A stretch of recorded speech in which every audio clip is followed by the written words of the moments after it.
I would be so happy. If I had to, for medical reasons, I would. Live. I know you would. Hi, Internet. We're not live with them. We're sorry. We are about to be. She's live. starting pushing buttons, yeah. Okay. I just We think are that'd not be... late. Shore Billy's saying we are late. It is 10 p.m. I just think it'd be funny.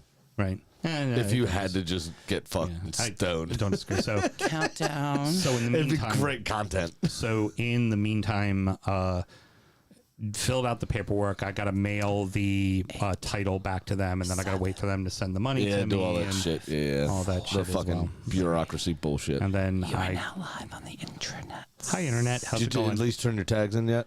Those are sitting in the house right now. But I mean, I went on vacation last week, so No, yeah. yeah, I will be probably doing that this week, and then figuring out all that, and then the headache of buying a new car. Well, not a new car. I'm buying a used car. Oh, I like this. I'm figuring out where I'm going to put the little producer Mel pop-out window, and I had it between the two of you. Now I'm like on each of your shoulders, like a little angel in the middle. Devil. On mine, devil. I wore my banana shirt for you. I think we're going to be in the market for a new car. Oh yeah, your car or her car? No, hers is a fleet vehicle from work. Oh no! I remember. You're wanting to get a big car for a family. So we had to take 2 cars to Ocean City. right. While that was lovely for me because I got to just do what I wanted on the way down there, like smoke cigarettes and listen to my music. Figured it's you and Tegan, right? And loud. No, it was just me. Just you. Okay. Yeah, Tegan had to help with the kids. Oh, okay. Nice. So we laid my seats down and just packed it full. She was less than impressed with the driving situation. I thought it was stellar. Of course, you were by yourself. So now we're in the market for a very large SUV to Right. make sure we can drive down in one vehicle and get kids Yukon, to places. Escalade, Denali something. type thing. Yeah, and get kids to cart around to practices and do the rounds and make sure we have ball bags in the back if we need them and strollers and You now need all sorts of shit. the parent vehicle. Yeah, now it's time for the parent car. Nice. But yeah, so that's we're starting to look hefty because you got the old Labor Day sales coming up. So yeah, that's on the old radar for us too.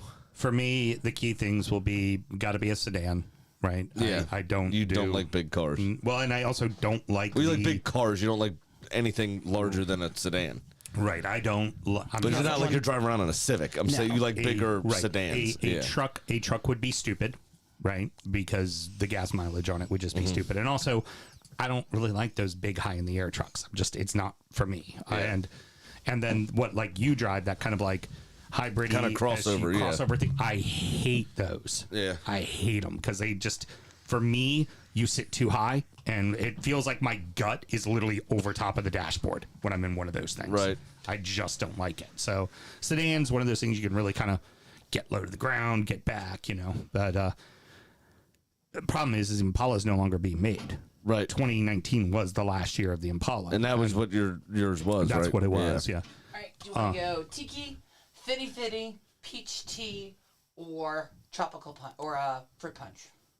Let's do the peach tea first, I think. And by the way, Mel and Sam, I think we've all already kind of I think I've discussed this with everybody already. We're going to do one of these on the main show, one on EFL, 2 on Injury Time. Yeah. Cool. All likelihood, if I can find a Corolla or a Accord at a decent price, that's going to be hard to do, right? I'm trying to finance as little of this as humanly possible. Of course, yeah. I'm figuring somewhere in the 15 to 18 range, and I got to finance probably about 6 to 8 of it because of, obviously tax and tags and stuff like that. I tell you what, if I could find a Caddy at a decent price with good gas mileage, and it's got to have CarPlay. It has to have CarPlay for me. It's got to be able to be hands-free, easy, just because that's how I communicate to all you fuckers is, by talk to text on an Apple CarPlay screen. That's what I need. Like that's a must-have. Yeah. So, yeah, but that's what I'll be doing in probably 2 weeks, so because Cool. we've got to wait for the money to come in and all that. Yeah, shit but I mean, but first. that takes you to the perfect time of the Labor Day sales and stuff. right. And the good thing is car dealerships and furniture, I've found over my life, are the two industries that glom onto any holiday that exists. Right, So if precisely. you can't find it on Labor Day, you can find it on fucking Taco Tuesday. You can find a sale. And if you can't find it on Taco Tuesday, you can find it on Widower Wednesday or whatever it is. You know what I mean? Widower Wednesday. Is Well, it? that's the first W word I can think of. Wednesday? Hold on, am I being killed? Fuck. I want to say This is the season 7 twist nobody saw coming. Yeah. dun dun. It was Big B in the study with I the. have a season 7 twist that I will bring up on injury time because it's not meant for public consumption. And if you want to find that, it's patreon.com/Do Football Show. I love it. Very good. So everybody, let's. We got go all our ahead. practice in. Yeah, let's do the 7th fucking season. Yeah, I want to check one thing audio wise real quick. Seventh heaven, baby. This is Mike Rice, Man U supporter. A drinking game. Cool, very good. That'll be the opener for the season. Perf. I don't know what to do. It's called the end of sound check. Oh, no, I need to stop sound check first. Yeah, that's the first thing I had to do. Export audio. Sound check. All right. Aw, Shore Billy is so happy. I got a couple of messages from Shore Billy today. Sorry I wasn't overly talkative. I had a lot of shit going on today. Oh, you know what? I haven't even made a bet yet. Fuck. My God. Well, because I don't have a 7th season. I don't have a betting app on my phone anymore. to use I would love to use yours. I'll put one on my phone again. And But you didn't have to worry about the chicken, even after finding out what a huge Ipswich fan and Sheeran is. yeah, Was it Ipswich? Ipswich for Ed Sheeran. What But a random. yeah, He's from there. Yeah, and he's bought into the club as well now. That Patty Power thing that what's a facer that Kenny put up was fucking hysterical. Yeah. It put the guitar down. Did you send me the show list? No, I did not. I am Okay. terribly sorry. I can read that off to you right now. No, I can read it off. I just didn't want to have to retype If you're- everything. you're gonna- if you're My gonna apologies, Mel. Be a second, can I go take a piss? Yeah, go ahead. All right. Go ahead. Yeah. No, it was just so I wouldn't have to retype it. I could just cut and paste.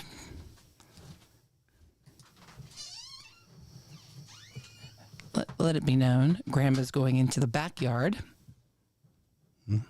We do not have a porta potty in the backyard. We have lots of trees.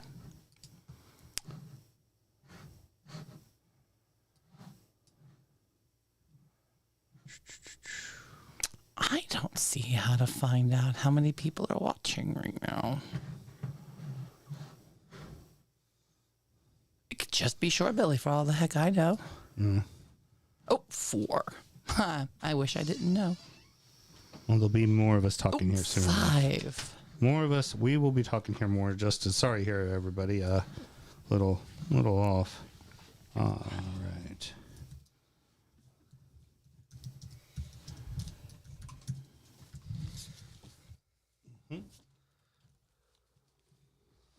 Okay, I'm back. Let's do this thing.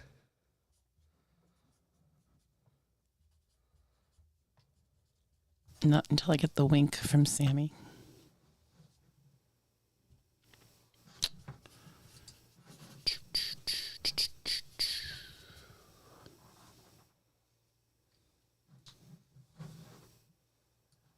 Short Billy does have a bet. He sent one in. Thank you, Mr. Graham. That's Sorry a for keeping everybody problem. waiting there. Not a problem. All right. You ready to rock and roll, Mr. Graham? Deserve. All right. Wonderful. Well, let's go ahead and do it, kids. Have a great show. This is Mike. This is Mike Rice, Man U supporter. A drinking game suggestion. Big Sam makes a point. Graham makes it about fucking Arsenal. You're listening to the DU Football Show. Speaking of that, Yeah, exactly. I figured there's going to be a lot of you making it about Arsenal because, right now you are 1-0, top of the table, going to win the league. not top of the table. No. Okay, that's right. Somebody else more Brighton, goals. more goals. That's right. Brighton's at the Yeah. Guess who's dead last? Everton. Yeah, of course.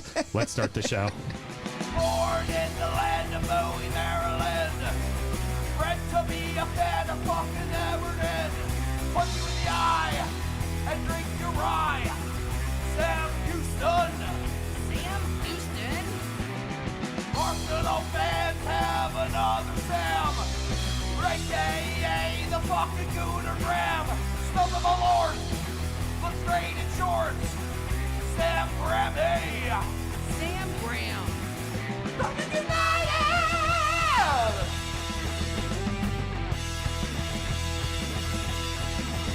Drunkard United!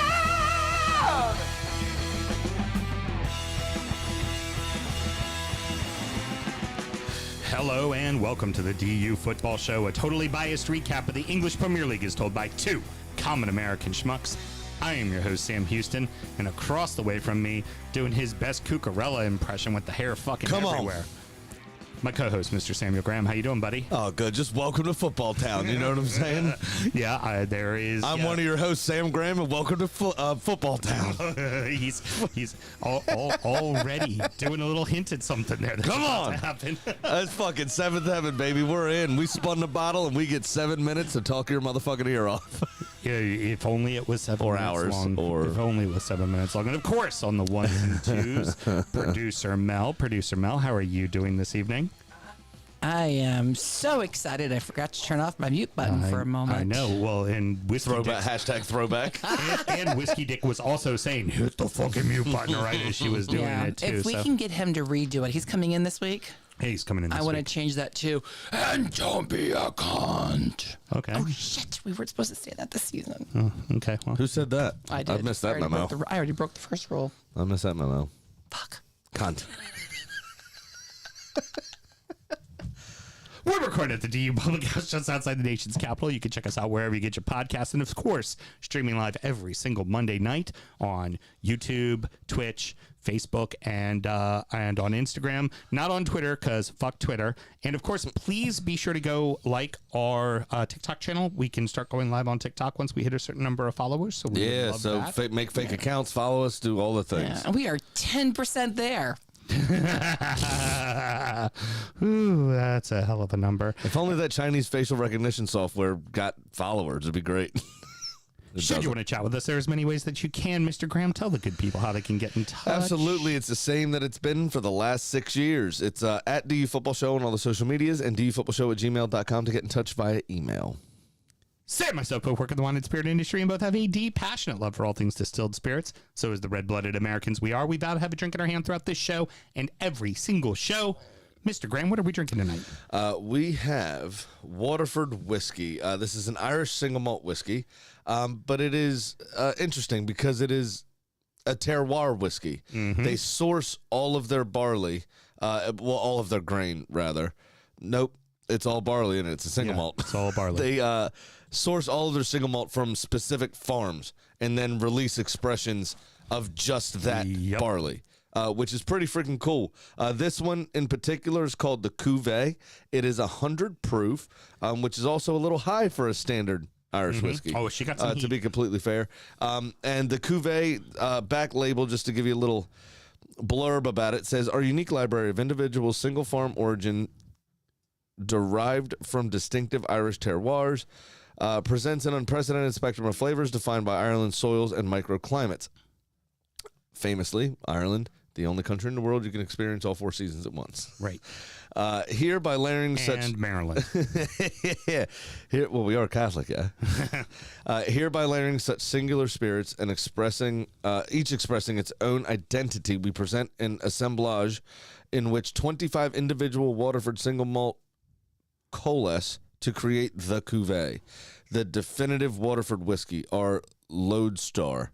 This radical celebration of complexity only attained by fusing individual terroirs is a paradigm shift. For in this way and in this bottle, we believe the whole is greater than simply the sum of its parts. It's very interesting. So that leads me to believe this is a blend of single malts. Does that sound about right? From what they said in very colorful language? Yeah, but if it says single malt on the front, that means it all has to come from a location. So maybe it's multiple grains that they are blending together and then distilling as one. Multiple farms of barley. Yeah. Yeah. But it all came from one malting of whiskey at one distillery. Yeah. That has to be the case. Or It's otherwise delicious. You can't. If it's a blend of single malts, then it's a vatted malt or a blended single malt, as they now call it. Yeah, fair enough. They've changed the name so many times with that. But It's delicious. Big honeysuckle for me. Right up Lot front. of Yeah. big It's honeysuckle. quite floral, to be fair to it as well. More floral than you would expect from a single malt. It doesn't linger at all. Like you would figure a single malt would, but that's obviously, mind fuck goes to Scotch. I'm intrigued to find out what wood they used for this. The color screams ex-bourbon, but I also wonder, typically when you use the word cuvee, that is blending of wines typically in whiskey, but it's also, because a cuvee is a blending of grapes, same thought process. So I'm going to assume ex-American, just a... They may have some French staves in there. Yeah. There is a bit of a rustic feel to it, but it's delicious. I really like this whiskey. Yeah. They usually run somewhere, depending on each expression that's released, because again, none of them are the same. Right. How much it costs for them to get the barley, how long they actually do rest the whiskey, and everything else comes into great account when determining the amount of money per bottle. They can range. I'm not exactly sure what this particular one is, but I've seen Waterford go anywhere from $85 to about $135 on the shelf, which is. And it not being screwed by a retailer either. I mean, these are, it's just that range of prices. Yeah, they're quite good. I've had multiple expressions of Waterford. They're very fun whiskeys, right? They're a little confusing like barrel. When you just don't, there's no what it really real, is. Yeah. And there's no real kind of flagship to hang a hat on. Yeah. Or to compare against, they're all kind of, it's almost like a brand that only releases one-offs. Right. Without having. AKA barrel. Yeah, right. So think of like Whistle Pig. You can go buy a bottle of Whistle Pig 10 in California, Oregon, Michigan, Texas, or Florida, and it's going to be Whistle Pig 10-year-old, and you're going to love it, and it's going to be great. But they have the 12-year-old bespoke single barrels. They have the 10-year-old single barrels. They have the 18. They have these other expressions, these other things that they do. But if you need a bottle of Whistle Pig, you can always go find the 10-year-old. Right. Precisely. Waterford has no base. It's just fun shit all over the map. Well, and it's kind of... And then you also put the name... It is strange. You put the name Waterford to it. The packaging is bloody fucking gorgeous, right? Yeah. Glass capping, the whole nine, and this is all of their bottles. The only thing that's universal is that they all have that blue tint. But so you are paying a little bit on packages as well, but it's it's a fun whiskey, and it's something that if I delved a little bit deeper into Irish single malts, it'd probably be something I'd probably have a couple 2-3 bottles of and have friends over and do a vertical kind of thing with. Would be fun. Mr. Graham, we also have a little bit of a treat because while we were on vacation, we found something in a market that's not available here and thought, what the hell? Let's take a little trip to Flavortown. You're goddamn right. This is Guy Fieri's Welcome to Flavortown Spiked. This is the Tangerine and Tea is the first one we're doing. Only one we're doing on this show, actually. Right. You're going to have to check out patreon.com/D Football Show to get the other flavors of this variety pack. 2, but then when we do our EFL we do show, the EFL one. We'll have one that's there right. too. So stick around for the teams no one cares about. Made with real fruit. This says 6% by volume. And it's got Guy's face in cartoon form all over it. I love it. I think he kind of took a page out of our book with the packaging, to be honest with you. Yeah, it looks very much like a little the logo. cartoony guy. I'm very surprised. There's actually I'm hoping it was a chunk of fruit in my cup, but the tangerine and tea, doing it with actual, and it tastes like actual juice. Actual like it juice, does taste fresh. It's actually quite good. And the tea 6% doesn't alcohol, taste too that's the sweet chemically spot. either. You're absolutely right. And for those of you, that watch Triple D or whatever. He's got me doing the hunch. Fucking brilliant. Fucking brilliant. Hopefully I don't get sued. I want to hate on him, but you just can't. You just can't hate on him. He's fantastic. The hunch is not trademarked. It's the stand-up comedian that talks about him and says how everybody wants to hate on Guy because he's got the big hair and all that shit and the gimmick and he's over the top and he's a living cartoon, but all he does is go to towns to places that no one's ever heard of and make them fucking popular. Yep. Unlike Bobby Flay, who goes, "Oh, you're an unknown chef. Come on TV so I can beat you." Yeah, but Bobby's smarter and actually cooks. Yeah. I haven't seen Guy cook anything. that's okay. That's his backyard show that he does. That's Sometimes, pretty yeah, fun. sometimes.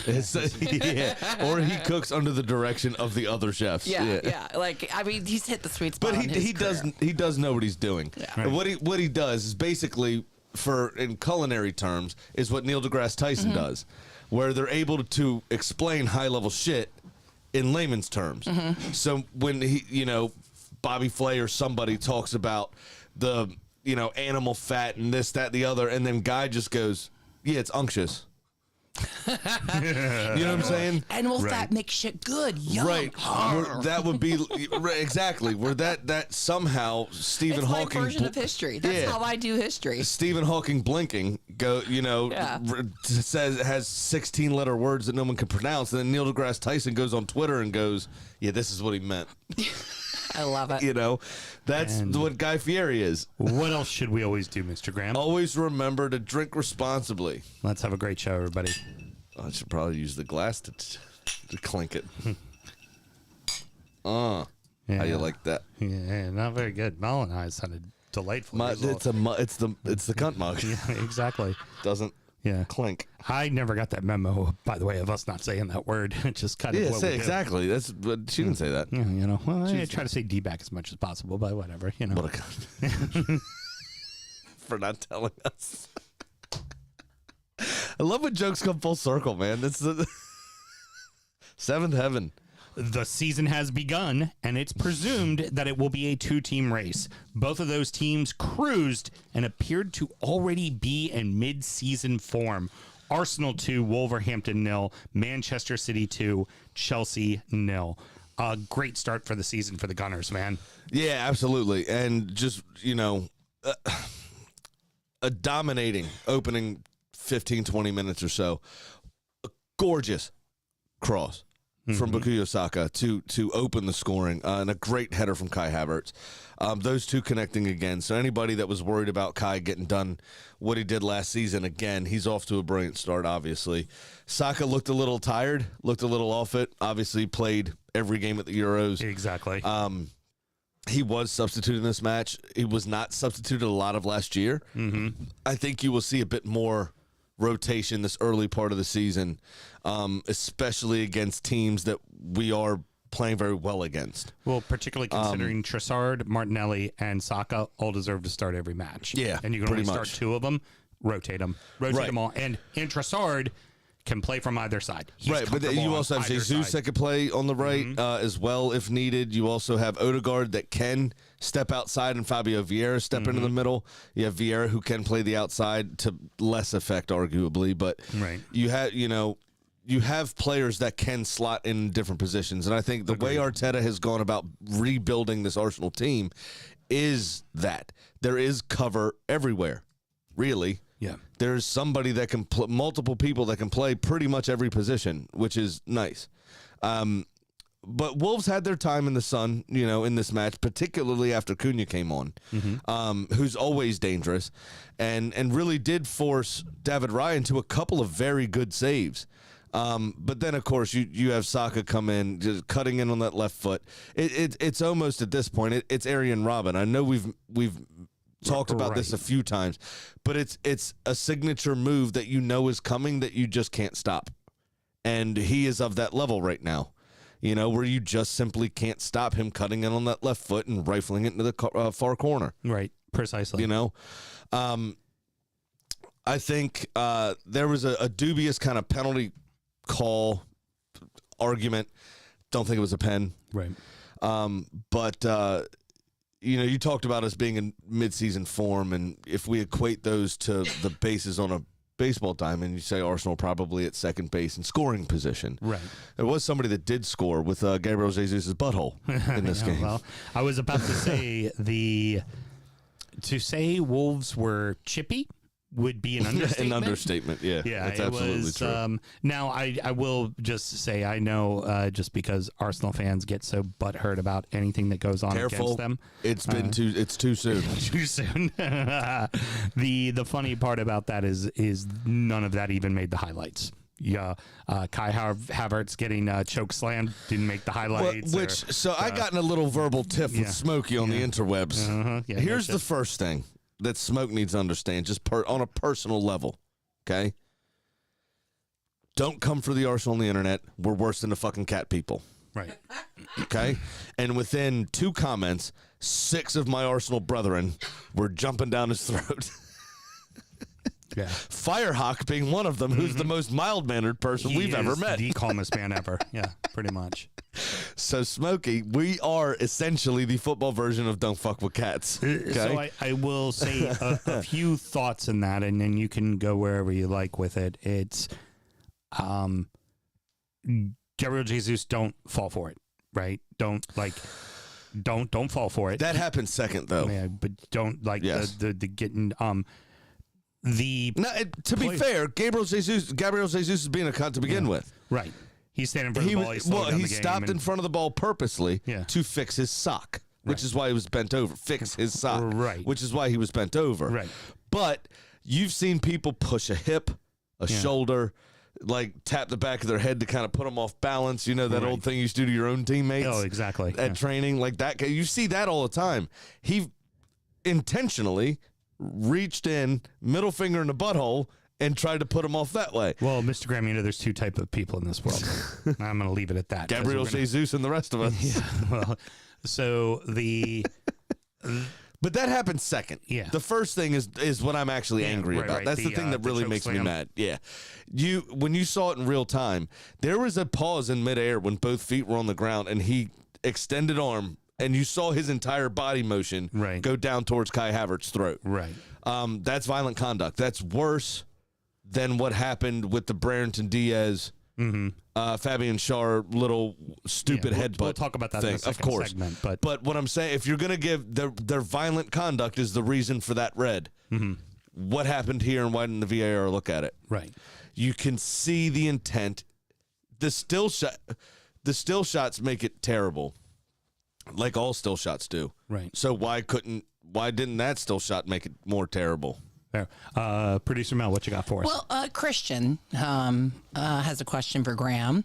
Any thoughts on Ramsdale possibly heading to the Wolves? And would he back up Saw? I think he'd start over Saw, to be honest with you. There's Especially with an Englishman in charge of the club now.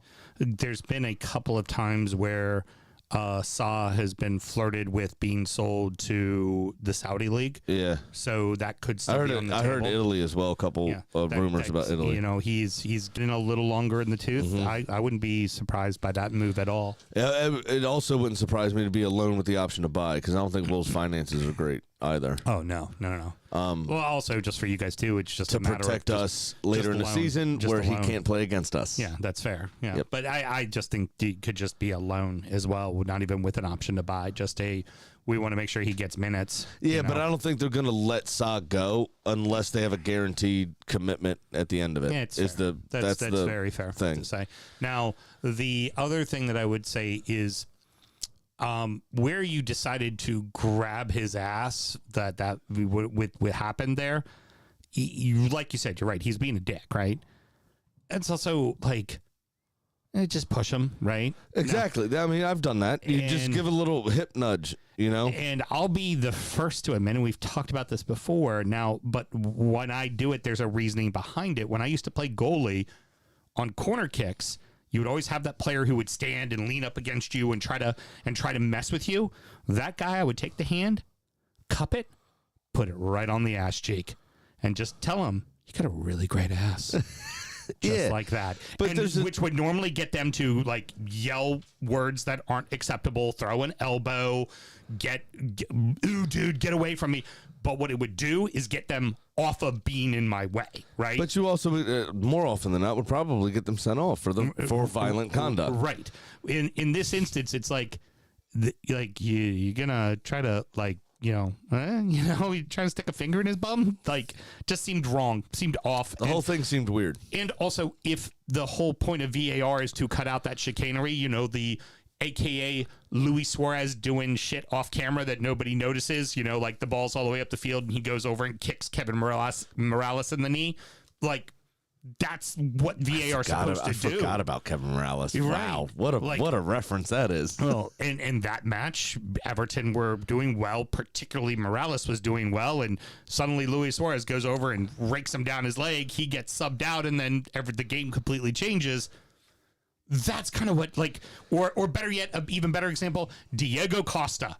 All the shit Diego Costa does that the referees would never see. That's exactly what it should be for. And there is, right then and there, in that moment, is exactly the doing shit off the ball, not involved in a play. Why isn't VAR looking at that? Well, but there's, again, this was the second instance. Yeah. And VAR can't give a yellow, right? Is the finger in the bum violent? About 100% of men would say no. Right. Right? So, roughly. So, that's where the choke slam needs to come into play. Right. Where's VAR for the choke slam? That's what I'm saying. And it was, and Smokey's point was, look at where Kai's arm is as they're wrestling, going for the ball. Right. As a defender, I've done this 1,000 times. You cut in front of the attacking player between him and the ball, and you slow your run up. They have two options. They clatter into the fucking back of you, or they climb you. Right. Either way, you're winning a free kick, crisis averted, attack stopped. Right. You did your job. Right? In that movement, now you both start to fall. Those still shots of Kai look worse. 3 of the 4 still shots he shared, Kai's arm is like this. Not like this, and the elbow was never once against his neck. Right. What you do see is as they fall, and he braces himself and comes straight into Kai's throat, full-handed on his throat, and then falls over and goes, I didn't do that. Right. Yeah. That's violent conduct. The one time that has happened to me was at Soccer Dome, and it cleared both benches. Granted, we were both standing up. When Decore did it, he got sent off with Tyler Adams. Right. I would argue this is worse because Kai's head has nowhere to go. You're pinning him against the floor. Tyler Adams could have flipped over the advertising hoarding and looked like Batman, right? You understand what I'm saying? Oh, yeah. If you pin somebody against the wall, you could do a hell of a lot more damage. Again, it didn't even make the highlight reel, so I just think y'all Arsenal players are just being a bunch of bitches. He should have been sent off. Fuck you. Yeah. He should have been sent off. And it's no surprise he's a Colombian. Maybe he was checking for his Coke bag. I hear in you. Gabriel Jesus' butthole. Arsenal appear to be ready to rock and roll and ready to battle for a title. Oh, yeah. We're rolling. I mean, you look, and we're obviously going to come on in the second section, but and City's about to come up. But if you talk about a 2 or a 3-horse race, which has been for a couple of years, all 3 of us 2-0. Yep. Like, solid wins. Here we go. We're fucking, y'all wanted it. We're doing it again.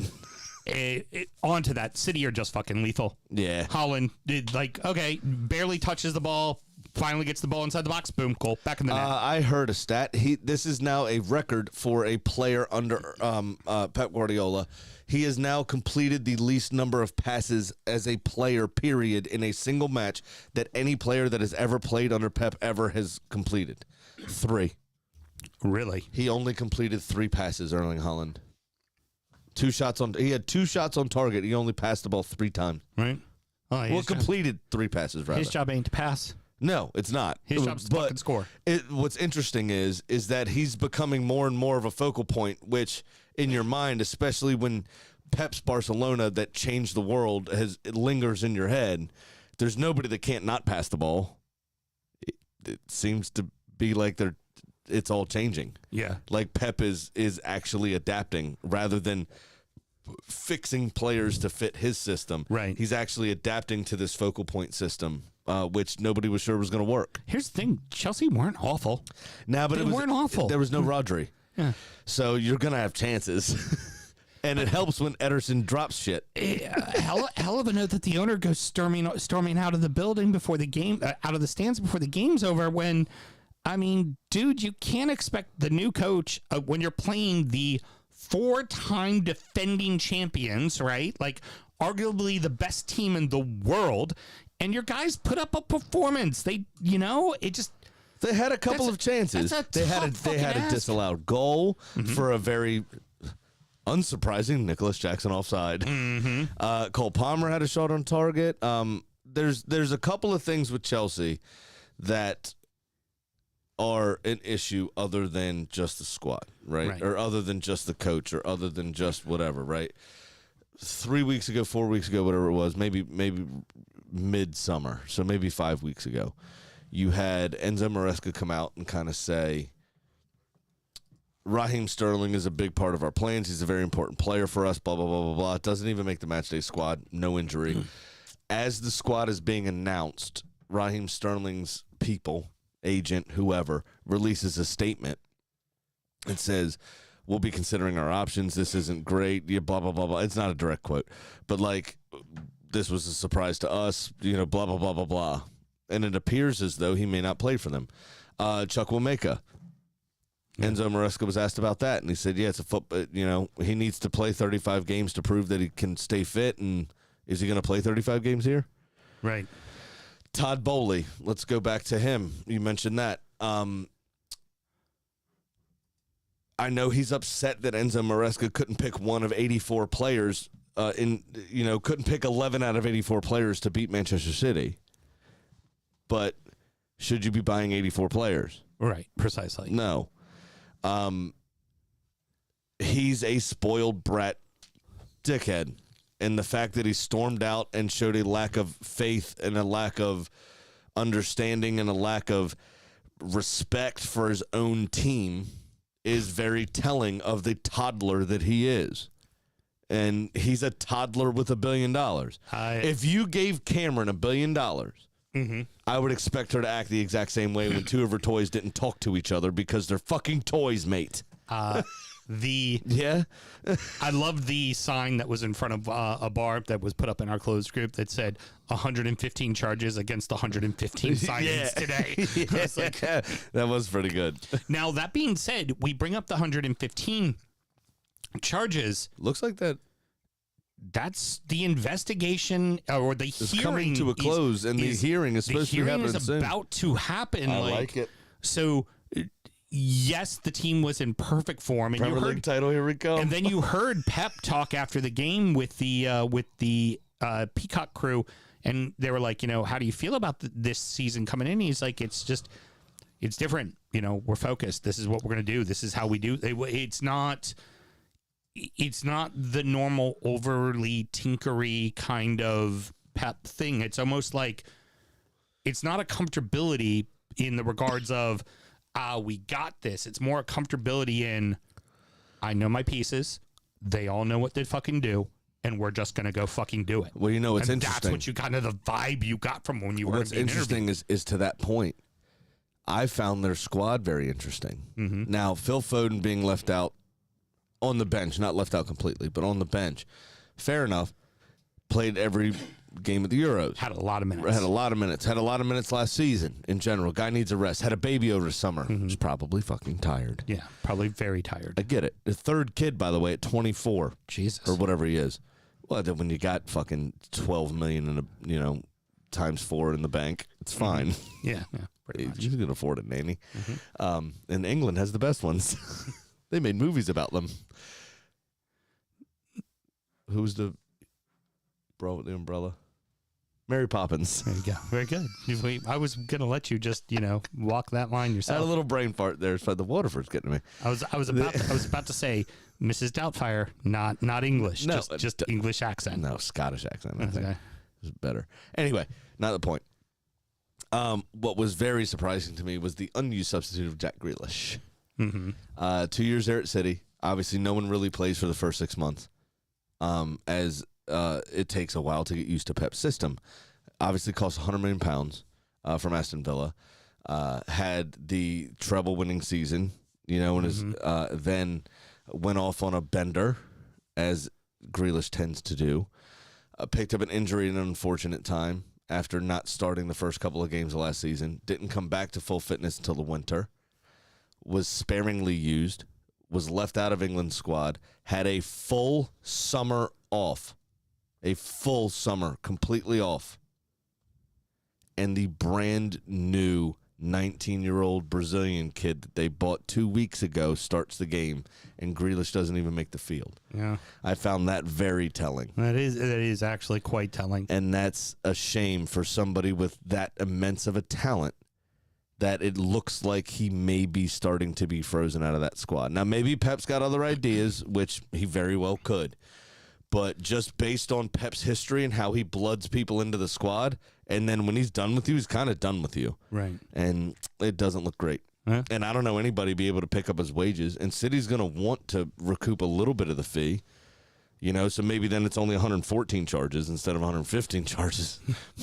But I don't know, man.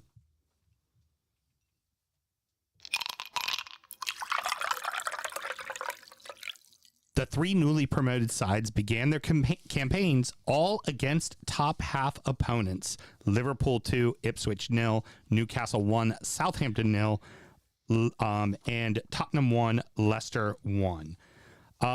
Tractor Boys back after 22 years being out of the Prem. Yep.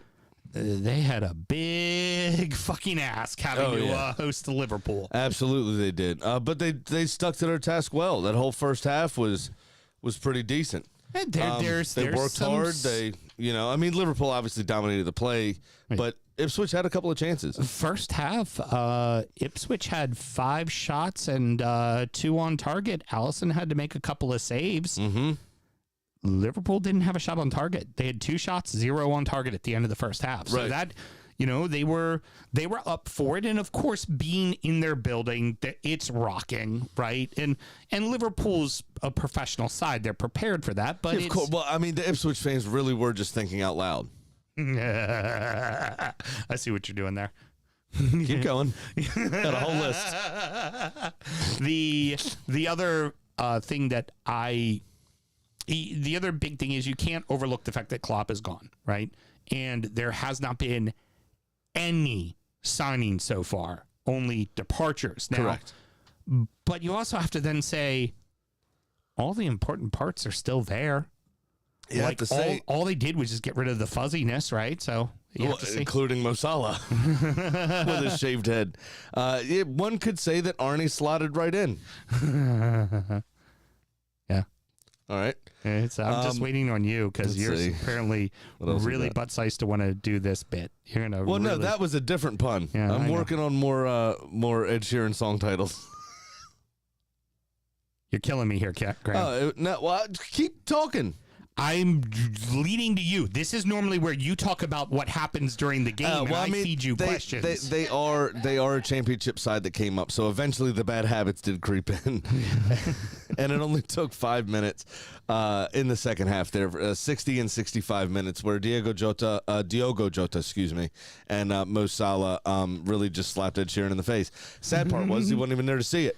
Because he had to fuck off at halftime because he had a concert in Germany somewhere, Berlin or something. Yep.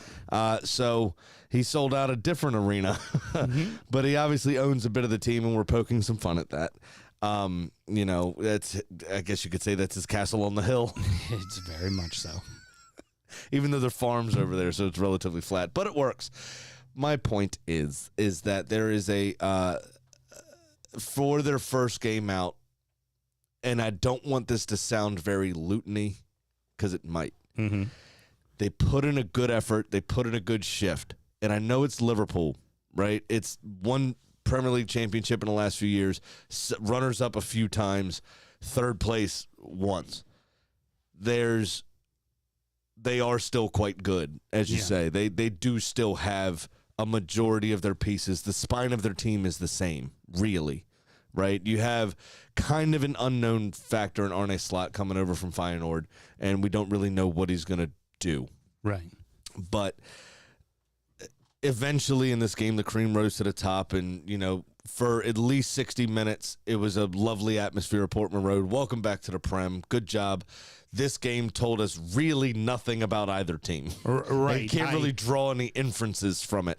I just hope that they don't fall into the spirited effort, guys. We'll go again next week and then find themselves 15 points adrift. Right. The other thing Because I'd like Ipswich to stay up. I think that'd be a cool story. Right. The other thing that falls into that too for Liverpool is before at the start of the show I said it's a 2-team race. It could be a 3-team race, but we just don't know yet. Right. Exactly. Right. And this is the result that we don't know about. Right. Also, they didn't sign anybody, so the dead weight that they got rid of.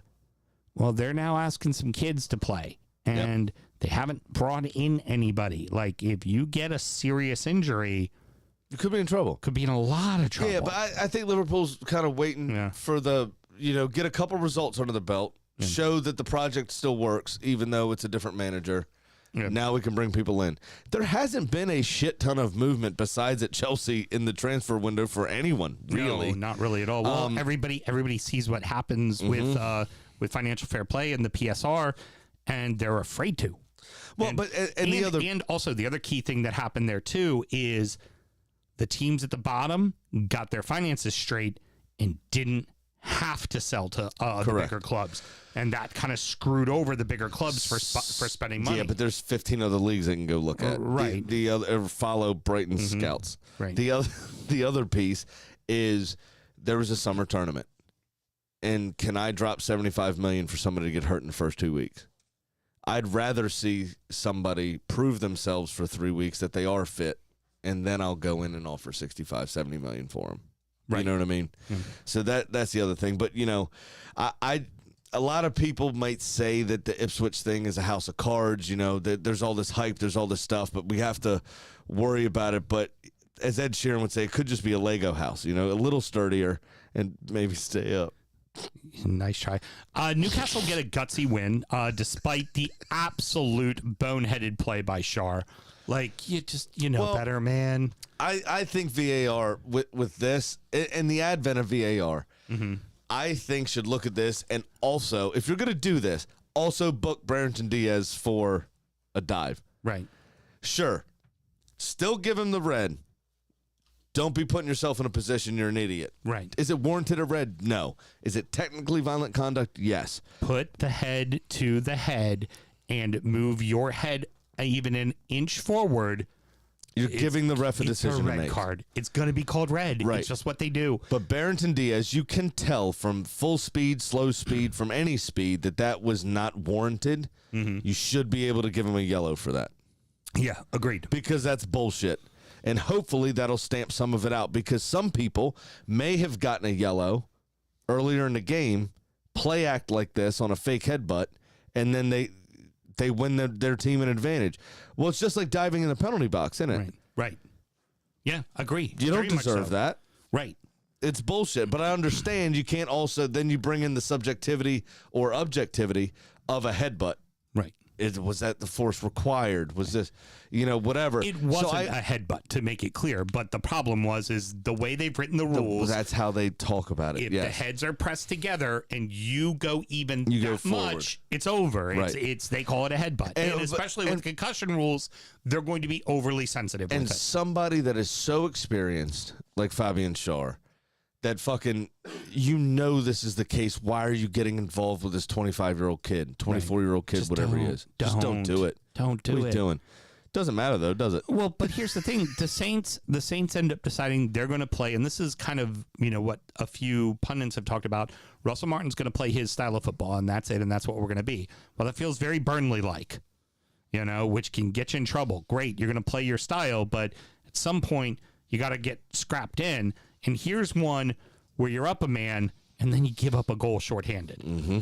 And then if ever there is a team that lives for this shit, it's Newcastle. Yeah, but they will slow that game down to a fucking halt. What I worry about, no opportunities, which the Saints got no real opportunities. Like they had the ball, they took shots. Nothing was really threatening. But neither did Newcastle for real. They're down a man. But that goal was a direct result of Southampton's goalkeeper fucking up.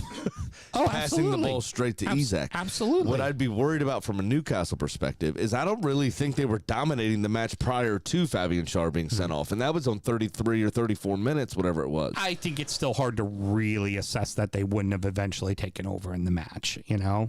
I mean, yeah, that's probably fair, but the other thing at the same token, it's hard to assess anything since the first week of the season. Right, of course. Well, I mean, this is the most pointless show we do other than reintroducing ourselves to people. Yeah, pretty much. Moving on, the Spurs dominate, but they do just like they did last year. They can't finish, and they let teams back in. This is a game they should have easily won 2 or 3-0 going away, and then they just don't put the ball in the net. And their new shiny striker had 3 shots on target and couldn't find the back of the net. One of which probably would have been flagged for offsides had it gone in. Right. And they just allowed play to go on, which still then counts because the ref never blew his whistle. But Leicester, kind of had that never say die attitude they had a few years ago. Yep. Before they went down. And interesting, they found that it kind of on the back of just Jamie Vardy and then Steve Cooper coming in because Jamie Vardy. Excuse me, I insist you refer to him by his God-given name. I'm about to. Yes, Jamie Vardy has reintroduced himself to the Premier League as Jamie fucking Vardy, which is what I was about to say, because he just did everything. He did all the things. He did them a bit slower, but he did all the things at 37 years old. You know what he didn't do any slower? Shithousery. Oh, yeah. No, that actually was amped up. Pointing at the Premier League patch, looking at them and going... Once he was subbed off, Yeah. they had to drag him off the field because he walked towards them to talk shit away from the touchline. Go, look at that. Yeah. We got one of these. You have zero. Just fucking brilliant. And then, after that, turns around to Christian Romero, who's trying to usher him off the field, and told him to fuck off. Yeah. And he's the most dangerous man in the Premier League. Vardy don't care. Vardy didn't give a fuck. Vardy's like, go ahead, headbutt me. Like, I'll kill you. Honey Vardy don't give a fuck. Yeah, Honey Vardy does not give a fuck. Honey Vardy don't care. That is exactly it. Now, here's the big thing, though, is... He should do that. Fucking dye his hair all black with the white in the middle. He's fucking Honey Badger. I was like, Jamie Vardy, he'll kill you with a sex. Probably would. Also enjoyable, he was shown with a Red Bull at halftime. And then he goes out and scores a fucking goal. Now, Playing it's all the the hits. slowest goal he'll ever score. Yeah, playing all the because hits. he just kind of drifted inside, allowed 2 defenders to walk past him, put his hand up and said, I'm now open, and then headed the ball in the back of the net. I mean, he'll never lose his movement, and he played it perfectly. He looked not a threat. The defender switched off. He just took 1 step back and found himself in 2 yards of space and was able to finish, right? I mean, it's a classic positional goal. It was very well done, actually. There was a few times. Now, he started the season with a knock. Leicester didn't have any fit strikers. He downed 2 Red Bulls, a handful of Skittles, and a shot of vodka and said, I'm fit, coach. I can do it. Yeah. And goes out. He still has an orange marker on the Fantasy Premier League app. 60% chance of playing knock, right? Right. But because there was no one else to do it, he said, fuck it, I'll do it. I'm not a pussy. I'll get and out he there. goes out and does it and scores a goddamn goal. Of course but he you did. could tell now he is 37 as well. But some of the pace wasn't there, and I don't know if it's the age or whatever injury he's carrying. Oh, you're going to have to use him in doses. It's something. That's what you're going to have to do. You're going to have to use him in doses. But, bro, I'll tell you what. Put it straight in my veins. Put it straight in my veins. And the other thing you put straight in my veins is brand new year, same old Tottenham.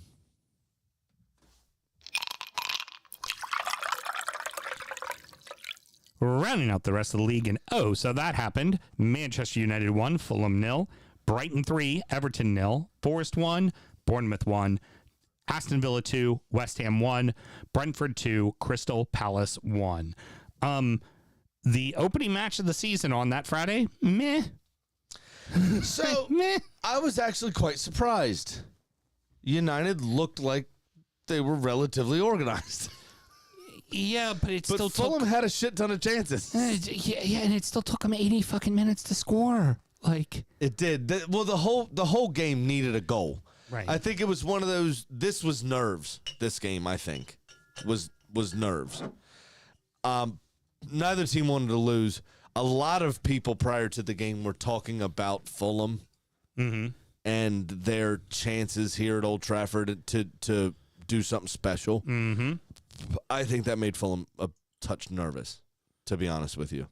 And there's no doubt they miss Paulinho. Oh, absolutely. No doubt they miss Paulinho. Well, now, Lukic, I think is his name, the tall Serbian guy. He did quite well, to be honest. I thought Emil Smith-Rowe fit right in. I thought he was moving stuff along. I thought Iwobi looked lively again. Traore looked pretty decent, and of course Munoz just couldn't get on the back of anything. But I was going to get to that front four can be very lethal in this league. Yeah. The problem was they were missing very good opportunities, which was concerning if you're a Fulham supporter. But that's where I say I think it's probably nerves here. You're at Old Trafford, which, despite the hole in the roof, is still, this nostalgic, iconic stadium. Under the lights. You've got a terribly shy player in Emil Smith-Rowe for the first time as a person, not in an Arsenal shirt. Right. For what that's worth nowadays, the guy's been at Arsenal since he was 9 years old. Exactly. This is his first competitive fixture for another club, period. He's never, he did go out on loan once, I apologize, to RB Leipzig, and actually did quite well. But he's shy, and they all speak German, so he didn't have to talk to anybody. So it was actually a match made in heaven. Right. He was fine. But this ended up being Arsenal's record transfer out. Right. So now there's an extra weight, and Fulham's record signing. So this is also an extra weight on his shoulders that I don't know that he needs or wants. You know what I mean? But I thought he played quite well. The fact that he came off on 62 minutes, I think Marco Silva maybe wanted to protect him a bit, maybe switch stuff up. But overall, I thought Fulham gave a decent account of themselves. I think those chances will come. I think based on Endrick's that Brazilian player's Copa America display, Muniz should be terribly disappointed he wasn't called up to the Brazilian national team because that was atrocious. Endrick, he's on his way to Real Madrid as well, which is fucking terrible. And of course, the Man U signing, the new signing, gets a goal, comes in, sub, boom. How you doing? How's your father? Yeah, exactly. Well, deflected goal. Actually, that was generic white man from the north kicked that ball and hit it off of his heel. And I didn't even get an assist for it in fantasy, which pisses me off. But, well, that's another story for another time. I thought United should have more question marks despite winning the game.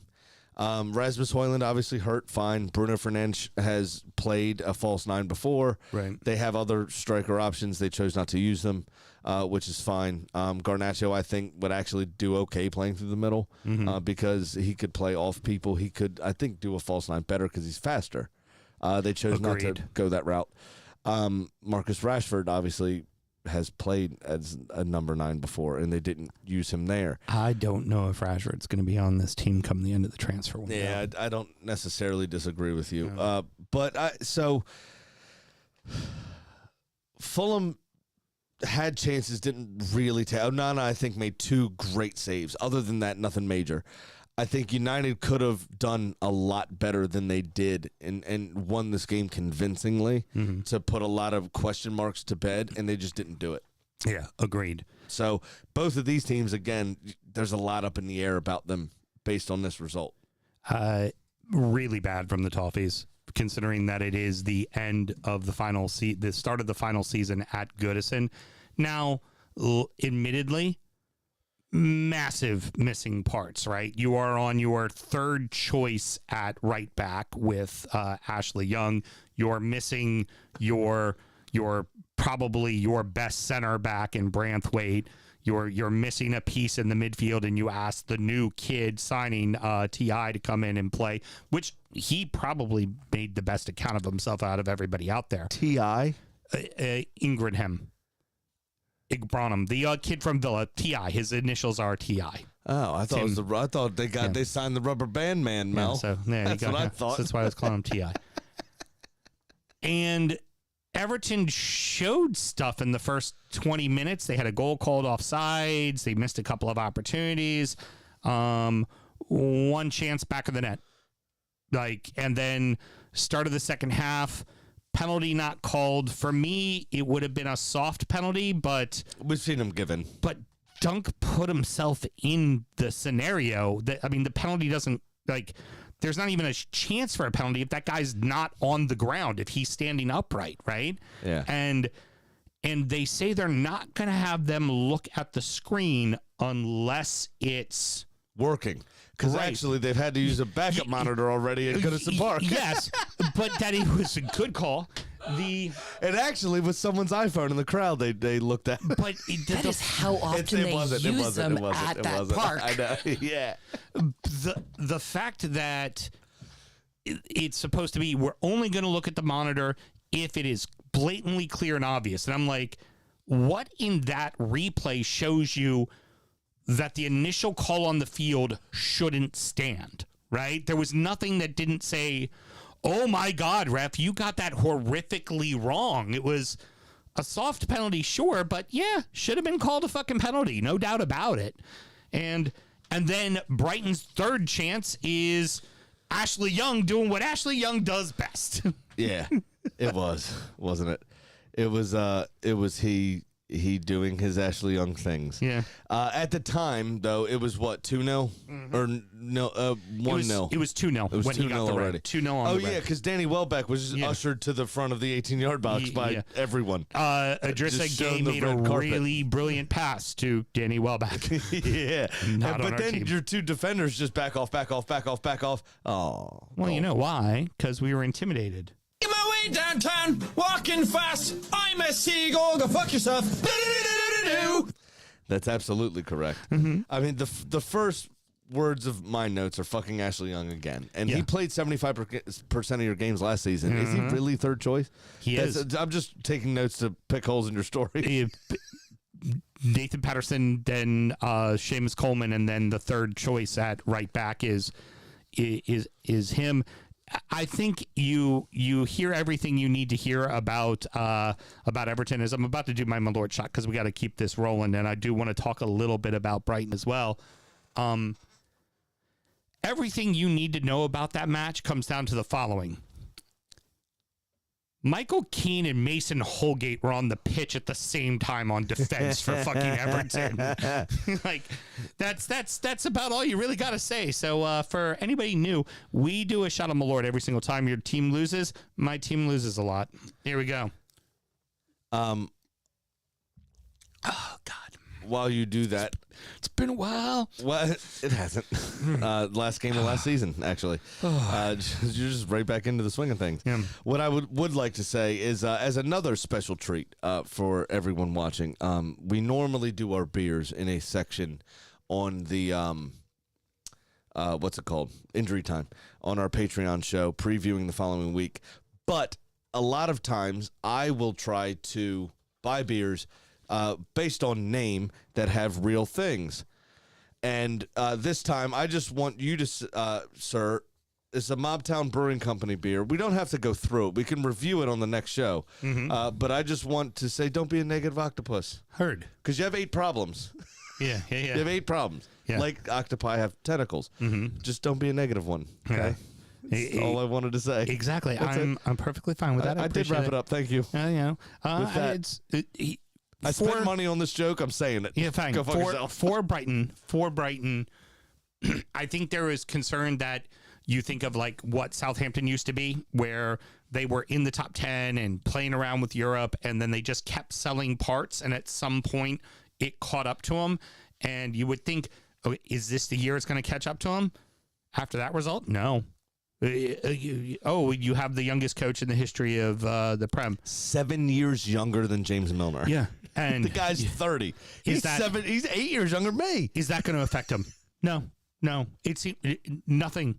They were in James Milner has to be 39. great form. They looked fantastic. So until this next week's game is going to be a big one for them because it's at home to United, and I think that's going to say a lot. It'll about tell a lot, yeah. It absolutely will. Especially the way they came out and seemed to be firing. Yeah, not a lot to really say in the Forest match other than Forest scored early, and then the Cherries pretty much dominated after that. Yeah, I think a lot of Forest players were terribly upset, honestly, what happened to Danilo. That was horrific. Yeah. Yes. wasn't really the contact from the Bournemouth player that did anything. It was a very awkward landing, and he essentially snapped his left ankle. Yeah. It's broken. Done. He's You're out done. for the foreseeable future. Done for the season. At least the season, if Which not is longer. horrible. Yeah. Nobody ever wants to see that, especially a non-contact injury is Right. always worse than a contact injury, just because with a contact you expect something. Right. A little bit. Here is just like, that could happen to me walking down the stairs. Like, you know what I mean? Exactly. It puts your own mortality at risk when something like this happens. But I mean, that being said, Forrest did have a fair few chances, but Sells played quite well, because I thought Bournemouth created a decent amount. Yeah. And it was Semenyo who finally ended up getting the goal. And really, Sells almost saved that. Yeah, he did. He almost did. To be honest. It was just point blank and really hard struck. He got his hands to it. It was too much for him, only 5 yards out. Forrest is one of those teams I worry about. Like, you know, I can, now, and obviously it's with my blue-colored glasses, but I can look at Everton and go, you were missing massive pieces to your lineup, right? And while there's still things that need to be addressed, aka right back, right? They need to go find someone, because you can't keep relying on two guys, one that's now 937 years old and Seamus Coleman, and Nathan Patterson, who can't seem to be healthy ever, right? Like, but you look at Forest and they have all the pieces they need, and it's still not working. And let's face it, Nuno is very much, we would call him a defensive tactician of a coach. Yeah. He doesn't do much to inspire. I'm already nervous for them. Yeah, but I thought they dealt with Bournemouth well. The problem is Bournemouth sold their best player, and they still only got a draw here for us. Yeah. You know what I mean? Yeah. So it's like you didn't have Solanke to deal with, and you still fucked it all. Yeah, exactly. Yeah. And for the Cherries, you sold your top goal scorer, and you still looked good. Yeah, you still looked all right. You still look good. Yeah. Villa flat out dominated. I mean, I think it was an unlucky pen. I very much believe Matty Cash got his foot on the ball. That's all he touched it. Yeah, because your eyes work. At the same token, I do think West Ham fans can be a bit encouraged if all they want to see is attacking football. Because they tried to play through the lines. They just played with everyone that was there last year and couldn't do it very well. Oh, well, and they're going to be going up against... this is a team that should do pretty well against lesser opposition, but just because you went out and bought a bunch of pieces and you have a fancy new coach does not mean you're going to do well against good established teams. No. And that was very clearly showed by Villa. In this match, absolutely. The only difference with the Villa versus what City and Liverpool and Arsenal look like is that Villa gave up a penalty. That's it. Because other than that, they looked like they are. Yeah, I mean, that would have been ready last for year. Champions That would have League. been top four. They are ready to fucking battle for top four again. They looked good. That would have been top four going 2-0 across the board. Yeah. Without that penalty. That goal from, what was it, Tielemans to Ramsey to Jake I think it was- Duran. Yeah. It's a It was Duran. like just a boom, boom, boom right in. And then Onana hitting one. Oh, I fucking love having Onana. We're already too close to time for me to pull up Duran song titles. That's okay. Yeah, it's too soon. Too soon. Did somebody die? What? No, nobody died. Oh, then what's too soon about it? Too soon in the season. Oh yeah, there's going to be time. I can... Next week, primetime match is going to be fucking fantastic. Us and Villa. Oh my God, it is going to be fucking It's going to be fantastic. good. The best part is I think we look a little better. Yeah, it just... I think Y'all can't seem to beat us. the one We thing got your number. the one thing that I would the one criticism I would lay at the feet of Aston Villa is for everything he did, and I know he scored the goal, and that's great, right? Onana announced himself to the Villa Park faithful with a plum. Well done. He is not Douglas Luiz. No. And that's the part of the pitch that I would be nervous about. Yeah. Yeah. If Arsenal's Although midfield... Rogers did dye his hair like Douglas Luiz. Okay, that's close. If Odegaard, Declan Rice, and Thomas Partey get to stretch their legs. If I was Villa, I'd worry. Right. Fair. Because of that. Douglas Luiz did a lot of that running. I would. That's my only criticism. The rest of Villa was excellent. Emi Martinez looked like he hadn't missed the beat at all. He was completely fine. Made a couple of great saves. I would say Onana is going to add something to Villa as a whole that they did not have with the McGinn-Louise partnership. He's discipline. Onana is, but his job isn't to be the holding guy, right? He was being played in the holding role at Everton because he wasn't the right piece for a Dyche system. He just wasn't. He is going to be very much a more disciplined, better version of Pogba. He's going to be attack-minded, threading passes to that front line, which has a ton of speed and a ton of ability. And I think he's going to have one hell of a breakout year, to be quite honest. I think that it was a perfect number for us to let him go. It was a perfect club for him to go to. Yeah. I think it's going to be a very, very good fit. And I think you're saying, what is he going to do defensively? His job ain't to be defensive. Yeah, but somebody's in that team has to be. Oh yeah, I think it's Ramsey and Rodgers. But right, and they're both terribly young. Yeah, and Odegaard, Rice, and Partey will eat them alive. I'm saying you're picking the wrong guy to pick on. I think it's those two are the ones you need to pick on. I don't think it's Onana. Out of the three of them, he has the most experience in that position. Is what I'm saying. But he's not that position. It's not the position he plays. But I think he was better at that position than the other two. And he barely played that position because Dyche put other guys in front of him. He played Garner and Idrissa Gueye all the time. Change anything? It may help, but how long of a preseason has he had? He's been in training. They are deep in central defense, which is good. That's such a major injury. I just worry about how much time he has under his belt. I don't think he's coming back that soon, though. It's just like some rust. Yeah. That's all. With obviously Mings is a mountain of a man. That the only thing I'd be concerned with is those first two games shaking the rust off. I mean, that's it. Getting his timing back on one end and Mings on the other. All right. So on to the final match.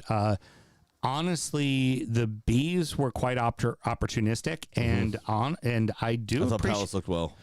Palace was the better team. Palace, I thought, was definitely the better team. I thought the referee had a shite match. Yeah, that blown whistle, and that was the thing with that too, is that was Collins running into Hughes and falling over. So it was. If there was a foul on anybody, it was a foul on Collins for tackling the guy. Well, now, that being said, if you look at once that replay hits, right, you see Will Hughes start to step and then just stand. Right. But he was leant over, and his back leg looked like he was sticking it out on purpose. Right.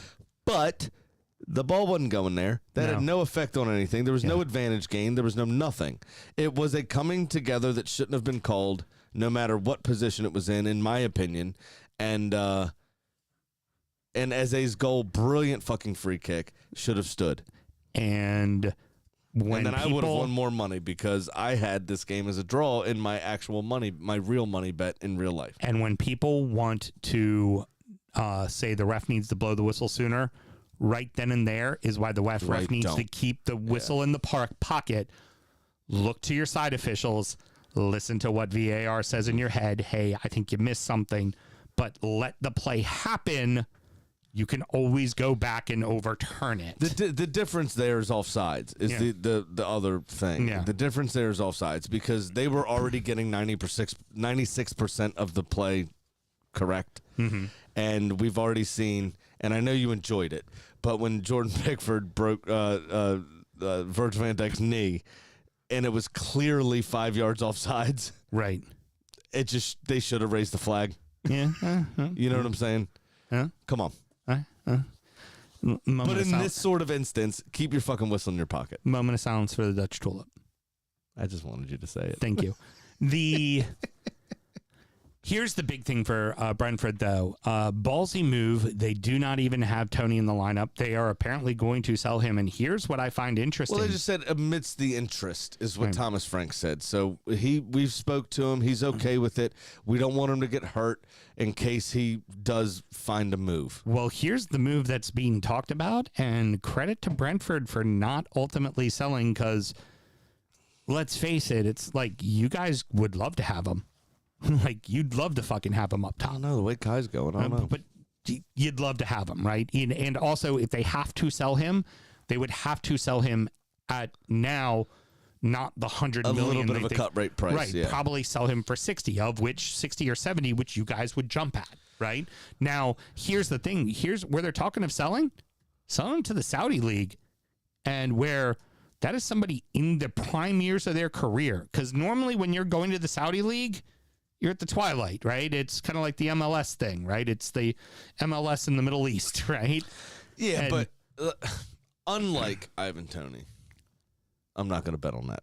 The reason is he just made his first competitive tournament England squad, and he knows going to Saudi would absolutely slaughter that chance. Mm-hmm. So I guarantee you he won't sanction a move there. Well, that's the talk right now, and that's the only real It's always serious going to suitor. be a talk, though. But it's the only real serious suitor right now. Yeah. A lot can change in a week. But Now, if he wants to set himself up with gambling money for the rest of his life, yeah, go. I mean, that's the only place you're going to get that kind of money. But the interesting thing in all of that is that Brentford's like, yeah, we'll be fine without you. And they were. They got all 3 points. Mm-hmm. They did exactly what they needed to do. And it was, again, Mbeumo and Wissa. Yeah, exactly. Problem was they also scored against themselves. Sure money. All right, ladies and gents, for those of you that don't know, this is the segment of the show where we place bets to better inform you about how you should be doing. And if you've paid attention over the last 6 years, we absolutely always win. And if you are new to the show and can't sense that sarcasm, you're an idiot. So we hardly win. Most years are basically who lost the least amount of money. Yeah. Comparatively pretty to much. the others. But we do every season put up a little wager of a couple shots of Malort. Yep, absolutely. I think this year we might be doing cocktails. Or was that for fantasy? That's for fantasy. That's for fantasy. Yeah. So there's a couple of shots of Malort up for grabs, depending who wins or loses the most amount of money I here. don't recall you doing any shots of Malort last year when I beat you. Well, what happened the last couple shows of this year? Because normally when that's up for grabs, you dictate when someone takes their shots of Malort. Fair enough. So next week, I'll be more than happy to pay my 2. Perfect. No problem. We'll do that next week. All You're right. doing them next week. Yeah, I wouldn't have drank as much whiskey if I knew I had to take 2 of those. No worries. God, that's going to hurt next week. Yeah, when we won again and I still got to take some Malort, yeah, sucks. I know what you're doing. So obviously, I normally say my bet last, but I do tell you up front how much I lost. We never bet on the first week of the season. We never ever. do. There's no point. You don't know who's playing. You don't know what's going to happen. And we do come up with these bets a week in advance. So it's a bit difficult, but a lot of fun. So, Sammy, why don't you tell the good people what you have going on for your bet for week number 2 of the Premier League season? Taking a quick little 2-leg parlay with a couple of home teams against tough opposition, but there's good odds in that, and that's why I took it. I'm going to take Palace to beat West Ham at Palace. I'm going to take Newcastle to win at home over Bournemouth at plus 384. Not a bad little payout. Little risk reward there, but I feel West Ham still needs to figure their shit out. Palace isn't an easy place to play in. Palace seems to be in quite good form despite the loss. I don't see them losing a second game in a row, especially when it's not them playing a big 6 club kind of thing. Right. And for Newcastle, I think in front of their crowd, they're going to want to kind of show something from what the last week's game was. I mean, yeah, it was a win, but it was not impressive. I think they want to show something. The only question mark is after that red card to Fabian Schär, the apparent interest and money has gone up from Newcastle to acquire Mark Gahey. So if that happens over the next week, that could screw you. Obviously, I think Chris Richards is ready to play and can play I also think alongside Tyreek Mitchell could Joachim Ansem.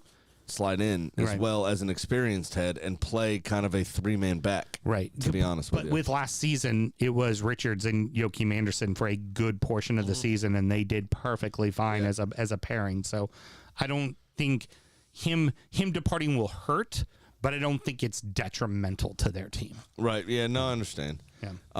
Are we doing the other one or no? Pat's not going to be able to join us tonight. So what we're going to do moving forward is if we're able to get Pat live, Pat's going to call in and do a bet. But if not, and a lot of times, honestly, if we're recording late like we're doing tonight, there's just not going to be a Pat. Why bother reading an email? I'd rather have him on the phone and chat with him because that's the whole point. He's just fun to talk to, you know? Oh, and then the other thing I was going to tell you, I'm not sure if you're aware of this, with Leicester making it back up to the Premier League. A certain fox showed up in the backyard. Kitty's gone. She's MIA. She ran away. I think she ran off with the fox. I think she's going to pursue love. She's given up her love of gambling for a love of a fox. I think that's it. So Kitty's gone. Did the fox show up and go, hello, Clarice? Yeah, so... And now Jamie fucking Vardy's just eating her brains out. But literally, not like, conolingus. Kitty was she's no longer betting matches. Man. She's pursuing her true love, which is a particular fox that we know. Nice. What do you got, Mr. Graham? So what I have here is I contemplated just being a dickhead and doing all 10 games. Just right off the bat. My normal end of season bet, right? My normal last week of the season when nobody knows what's going to happen or who's going to play, or you've got beach time factored in. 9-way parlay. Transfer time factored in. I didn't do that. I contemplated it, but I didn't do it. So what I did go with was a 5-game parlay. That should happen. Arsenal or draw with Villa, but also to have over 1.5 in the game. So that's a 2-leg parlay by itself. You add in then Wolves or draw with Chelsea, Newcastle to beat Bournemouth away from home, and Liverpool to get their first home win under Arne Slot against Brentford. That total of... Not good gambling. 1, 2, 3, 4... 5-leg parlay pays me plus 763. Very and good. I do believe I can get off to a good start here based on what I saw week 1. Excellent. Well, that's going to wrap it up, boys and girls. Mr. Graham, any parting words? Yes. Yersin Mosquera is a cunt. Heard. Very good. That's all you got? He's Just the that? butt fingerer and choker. You know? Some people pay extra for that. Next up is DU Does EFL, where we're going to discuss the rest of English football. And then we do Injury Time, which is our preview show for the weekend's action. Now, DU Does EFL is completely free. And if you're watching on the internet, stick around. We're just going to take a quick break and we'll go right into it. But should you want to check out Injury Time, Mr. Graham, how do you go about doing that? For the second time tonight, it's patreon.com/DU Football Show. Just sign up to that $5 tier. You get both of our extra shows, Soundcheck being one of them, which is our actual soundcheck. You hear more from our personal lives. You'll hear us just catching up from the week's action, hear a lot about my kids, Sam's car troubles, and that kind of stuff. Then, I'm going blind. Like Jonathan Davis. Yeah. He's going blind. I wish we still did music to outro the other show that we got in trouble for. Yeah. But then you also have Injury Time, as he said, our preview show where we preview the upcoming action, go over our beers, and do a lot of other fun stuff, commonly referred to as DU After Dark. A lot more sex jokes, a lot more not safe for work stuff, but always good-natured, always good fun. And we are a little tipsy when we do it, so it's a bit more just, it's a bit great. It's like sitting in a backyard with us on a whiskey night. Till next week, everybody. Good night. And don't be negative octopuses.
Be a negative octopus. Alrighty.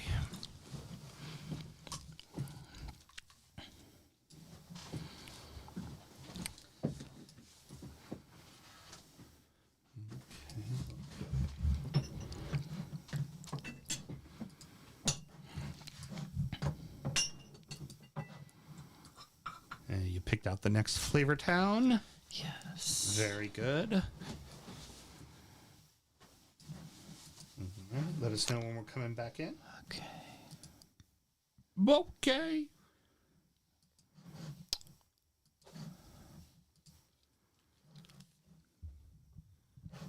We're in 15, 12, 11, 10, 9, 8, 7.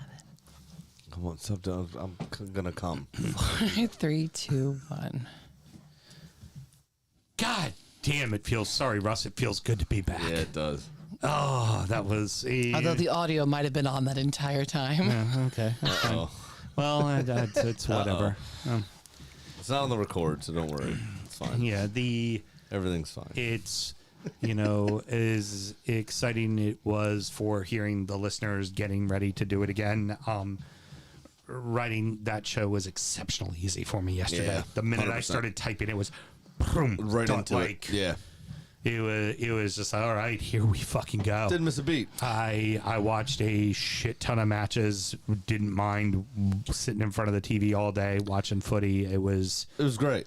great. But It we was also fucking great. we just talked about it during the break there for a second. Was the Euros wasn't easy to do because there's been a lot of fucking football over the last 18 months, right? And Yeah. the Euro tournament, everyone was seemingly exhausted, and it just the group stages didn't offer much. So it was hard to talk about. As you said, you're doing a whole nother show during the summer. Right. I'm writing a whole nother fucking show, and It's just also not easy to do. I'm also physically going to every single one of those games, and it's like, and it's the summertime. It's a lot. It's an awful lot. Yes, Mel. I was just like physically going to every single one of those games. Thanks to your wife. Like, it's 10 minutes down the road. Driving to Virginia is never fun. You're right. Driving to Virginia is never fun, and that has nothing to do with soccer. And I had to drive to Virginia multiple times to go watch games. Yeah, that is punishment right there. Yeah, so there you Are go. we doing Probably new quit cups? you should probably quit your job then too. Yeah, I new was cups. just going to use my same old cup. I put my cup out of the way. I'll do so, same cup. I'm fucking- good. There we go. I found it. I don't mind recycling. Why do you hit the earth, Sam? Let's get that out of here then. God, Sam. I Are don't have you any other afraid beers. that your Flavortown tangerine and your Flavortown... Don't say it. It's got to be on the show. Melissa, I am the one who uses a giant water receptacle, and you have a family full of nothing but environmentalists who all use single serve water. So we're going to go ahead and stop that conversation about me hating the environment. That was me that said it first. Say, I know you get your wives confused. But second, Okay, well, maybe I need to start treating her like you, like her, when you get lippy. Start giving you that TV action. I'm not a TV. I was about to say that. You can't watch anything on me. I'm stone cold, buddy. All right. So we ready to go ahead and do another show? Yeah. Sure. Meh. Oh my God. DU 7-1.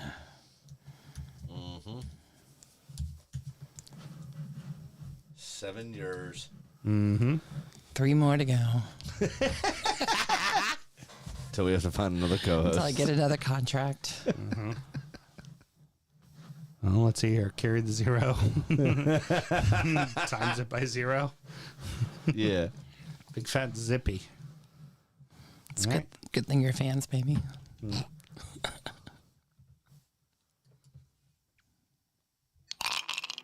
Hello, this is David Geckel from Baltimore, Maryland, and I'm a Leeds United fan. And we're back, bitches, and we're never fucking leaving. This actually And you're makes me listening quite to the sad. DU Football Show. Back where? The championship. It actually makes me quite sad to listen to that. You know, it just... He was so sure. It's, you know, Mr. Graham, that's what we like to call a dig. Oh, it's a dig. It's a big dig. It's, You just brought your shovel. necessary. You know, it's how I roll. Yeah. Let's start the show. Born in the land of Bowie, Maryland. fucking Everton. Punch you in the eye and drink your rye. Sam Houston. Sam Houston. Arsenal fans have another Sam. AKA the fucking Gooner Graham. Snub of my lord. Looks great in shorts. Sam Grammy. Sam Graham. Drunkard United!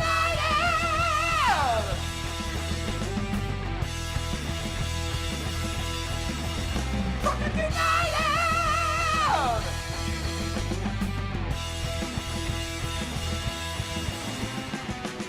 Hello and welcome to DU Does EFL Show, a completely biased brief recap of the rest of English football as told by two common American schmucks. That's us. I am your host, Sam Houston, and across the way from me is Mr. Samuel Graham. How are you, good sir? Adieu. Are you ready to talk Championship League 1 and League 2 Yes, for I another am. season? Yes, I am. You know, there's it's going to be funny. The more things change, the more things they remain the same, as we will note throughout all of this. I have a brand new motorway landmark. Okay. It's based around Leeds Okay. and one of our favorite clubs. Okay. Seeing as they're not officially traveling down the Pompey Highway, it seems as though Leeds have parked their car in the Pompey Park and Ride. It's just hanging out in the championship. And, of course, on the ones and twos, Producer Mel. How are you doing tonight, Producer Mel? I faded out my camera after that joke. I did not want to be associated. Look, drinking alcohol, Rude, saying man. fuck and shit dad jokes. That's how we fucking roll, man. on, It's just man. what we do. It's all we Ooh. can do. Speaking of drinking, We'll get to that in a moment because we're recording at the DU Public House just outside the nation's capital. You can check us out wherever you get your podcasts. And, of course, streaming live every single Monday night. Mr. Graham, should people want to get in touch with us, how do they go about doing that? It's very easy, actually. It's at DU Football Show on all the social medias and dufootballshow@gmail.com to get in touch via email. So because we're recording it on the same night, we are drinking kind of the same shit we were drinking before. Well, we're still drinking the whiskey-wise, we same are. whiskey. Yeah. But we have moved on to style number 2 of the old Flavortown train. Mr. Graham, what is the next one we are drinking? Welcome to Footballville. This is the spiked fruit punch, also 6%, made with real fruit. You think it tells you what it is? no, Nope, sure doesn't. you don't need to know. Let's. I didn't do this on the first one, but I do want to read the blurb here. It's happy hour in Flavortown, and we've got real deal fresh flavors that pack a punch, just like I'd make in my own kitchen. Although I've never seen you cook anything, Guy. We use real fruit juices and high-quality ingredients to deliver fast, fresh flavor every time. So grab a Flavortown Spiked and get the party started. I also love, quickly, that his signature has an exclamation point in it. Because he also It doesn't. just says Fieri! Guy. No, it doesn't even say Fieri. Yeah. It just says Guy. Yeah, because when they gave him the name, he didn't know how to spell it. Yeah. But he could spell guy. Well, he always talks about his Nona on Triple D. You know what? For me, this is alcoholic Hawaiian punch, not as thick and syrupy. No, it's actually. But it's got Sam, that- I've just read you. It's all natural ingredients. But it's got that, refreshing. but it's got that really good fruit punch kind It of does, yeah, Hawaiian yeah, it punch, absolutely fruit does. punch. It's just not overly sticky You know, sweet. you know what this is when you get that raspberry sherbet. You know, white people party. Yeah. Raspberry sherbet, In the bowl. 2-liter bottle of Sprite. Yes. Bang. It's got those vibes. Yes. And I love everything about it. It's really good. We are 2 for 2, y'all. I was gonna say, like, you kind of want to, you know, shit on it because it's another big celebrity thing. Can't, How 'cause much it's so good. Even if you, because here's the thing, even if you like a particular celebrity, it's just like, okay, another celebrity. Like Christopher Maloney is now doing a whiskey that's based up in Connecticut, right? Did advertisements for it. It's hysterical. You can already see it's 25-gallon Never even barrels. heard of it. What is it? It's only available in Connecticut right now. I just Oh, it was he dips his balls into every was barrel. sure. Carly will love it. Sure, Billy sent us the sent me the video of it. Of him nice. dipping his balls into every barrel. But I guarantee you, it is generic craft bottle number 5. That kind of small the curved bottle with the smaller top. And whenever you have that kind of celebrity stuff, like you're like, is it really it tastes good. This tastes good. Like that is the one thing you can say about it. is that it actually tastes good. Yeah, 100%. Yeah. The I wonder if They're hairless too, if you've ever seen them. Sam receiving videos of Christian Maloney dipping his balls into a barrel of whiskey have anything to do with his eyesight issues, as we've previously discussed with the old wanking. That could be an issue. Christopher Maloney's balls ain't got nothing on mine. No, they don't. I've never seen them, and I can tell you they don't. Because I've seen yours. Break them kiwis out on you, motherfucker. Oh, get out of here. But yeah, fucking delicious. Stop trying to turn me on pre-show. Yeah, heard. I I mean, technically we're in it now, but unless it's one of his restaurants, if Guy puts his name on it, it's going to be good. Yeah, this is actually quite good. I told it's very you, good. I sell a wine brand that I'm not going to name the chef nor the brand because that would be unfair. That was described to us as having been delivered to us via Celebrity Chef, and there's no way that she would put her name on that stuff. Yeah, because it's just not good. No, she judges on Bobby Flay shows. It's that party punch. I'm telling you. It's sherbet and Sprite. Yeah, This is fucking delicious. with alcohol. It's quite good. I wish we went back out on music. Although it's been Been almost 100 years. We could probably use "Shoot the Sherbert to Me, Herbert." That's true. It's probably public property now. You know what that is, right? Yeah, I know the. Yeah, I think we went out on an injury time years ago. We have, yes. Yeah, but that's where Sherbert became Sherbert and not Sherbet. Right. Because they needed something to ride with Herbert. Right, exactly.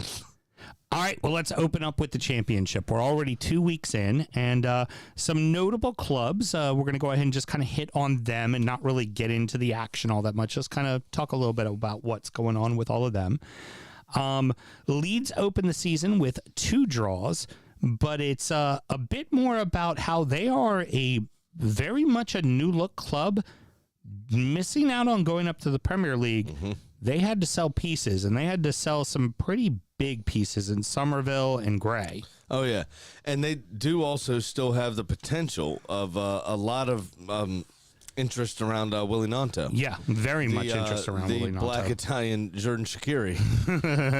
Very short beer fridge. I gotta forget the... He's a very square man, isn't he? The song they have for him in Leeds is fantastic. I have to ask Lars about it again, but it's like... They do this whole thing about him, and then the punchline is, and his cock is fucking massive. Yeah. Nice. Like, you all have just decided he's got a massive dick, and we're going to sing about it because that's why. Why not? Because that's how we fucking roll. Let's see here. Keeping that rolling, though. Like I said, well, Two draws would be disappointing, though, from Leeds' perspective. And you still have Farka, so you have a manager that will know how to deal with the topics. Work within the championship. But if you don't get up this year, you might be back down there again for a while because financially, you got to kind of watch it, right? You can't get into trouble. Correct. And you look at, we didn't talk about it on the main show, but like the rumor is Leicester's getting 6 points, and I'm sorry, you ain't recovering from that. I would put Leicester dead on to go down. If it's a 6 points, they're fucked. They're absolutely fucked. It's not like Everton or Forest. 40-year-old Vardy's going to be a pain in the ass to fucking deal with next year. Yeah, exactly. So keeping it on rolling. Pompey also has started the season with 2 draws.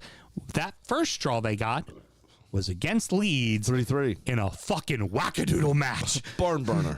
One might say. Yeah. Pompey comes back, ties it, goes up late.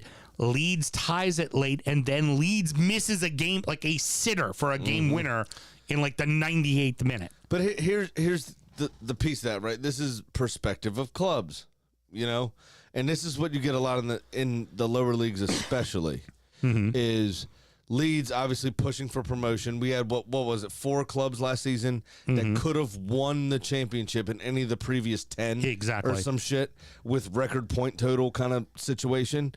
And then we now start this season, Pompey being newly promoted to the championship, getting 2 draws. Like, fuck, look, we might actually belong here. They finished in 4th or whatever Leeds were 3rd, whatever Leeds was. I don't exactly remember. I don't think a lot of people know this about me necessarily. I'm very much. You remember that Dick's Sporting Goods? I think it was Dick's commercial with Landon Donovan about not making the World Cup squad Right, or whatever. what are you that talking was. about? Yeah, it was. As soon as I walk out of here, I have no recollection what I said. Yeah. At Oh, all. that's all the time. People tell me something I said on the show. I'll be like, dude, I don't even remember saying that. No idea. When the memes come out and we have no idea what it's about, I have to be like, what was this? I don't know. I text. I say that. I'm like, hey, can you please tell me what this is in reference to? And a lot of times I'll And come back and tell you guys because I'm the one that sound checks the show. So I'll come back and go, that's what it was. Maybe you should DM me. Yeah, exactly. Potentially. But so from Leeds' perspective, starting, the league off with 2 draws is terribly disappointing. From Pompey's perspective, we're back. Yeah, we're back up. And we belong here. And they're not better than us. And I'll go ahead and Right? foreshadow it now because we'll talk about their second draw in a second when we talk about one of the other clubs. Their first 2 matches, not easy matches. No. And they get draws, which is good. Again, it Leeds in 4th, and then you had the Luton. Yeah, right, which I'll get to. Now, the other one I want to mention is Burnley ain't missed a fucking step. No. 2-0 plus 8 goal didn't. differential. Yeah. Like they are right back down too. Dude, we don't need no motherfucking Vincent Company. We already know what we're doing. Go fuck Bayern up. We don't need you. We got this shit. Fine. Just Don't worry about it. wow. Yeah. Coming right out of the gate Interesting. swinging. Also, did you see that in Germany? Froze out Leon Goretzka apparently from the Bayern squad. Wow. Just very interesting development because he's been there for a fair few years now. Yeah. Won a fair few trophies, including a Champions League. Yeah. Wasn't even included in the matchday squad for the opening week of the Bundesliga. Vincent Kompany's just apparently picked Leon Goretzka to stamp his authority down. Jesus. It's really interesting. It's always, we used to talk about this all the time in the restaurant industry. It's always the hardcore long-time waiter is the one that gets fired for something very kind of iffy, like a legitimate firing, but you look and you go, really? That's what we all do it all the time. You'd be like, you're like, there's that asshole that never does his side work and shows up coke off the toilet bowl and shows up an hour late every fucking shift. Fucking brand new employees in the parking lot, and but you fire the one who works 40 hours a week and does everything. Like that was clearly the example fire is what that was. If we were gonna bring up Burnley, I just wanted to make sure the brain got his mention because he fired Pinky. Well, he can fuck off because he ain't 90s reference. he ain't even in the English football anymore. So I like being old now. Now going along with references are two great. other teams that are 2-0, familiar faces. One maybe not in recent memory, but Watford is at 2-0, and they've been up in the Prem a fair few times.